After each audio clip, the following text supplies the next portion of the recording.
Financial Officer of Al Tawq, which is a family-run investment business based in Saudi Arabia. Look, investor class can be categorized into sophisticated and unsophisticated. You really can't do much about the unsophisticated one. They follow the herd mindset, they follow the copy-paste approach, they would see some negative headlines and they'd run. You can't really do much about them. Yes, they are the ones who are driving the markets down and causing concern, but we'll have to focus more on the sophisticated investors. To us, the turmoil can be of concern, but by and large, we are positive about the economic development, the reforms that are being done by the governments in the region, and we are bullish on the economy.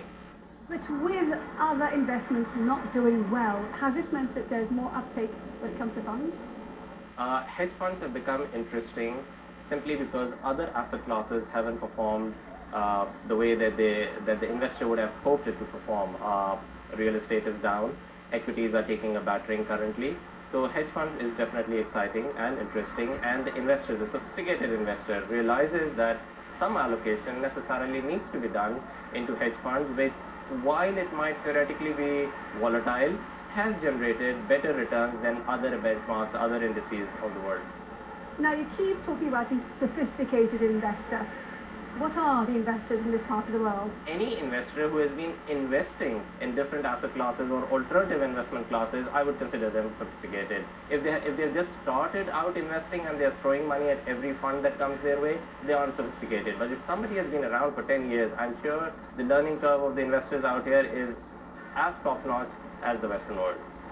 So in terms of expectations, the investor's mindset, have you seen changes? Hedge fund industry has had a lot of negative headlines over the years.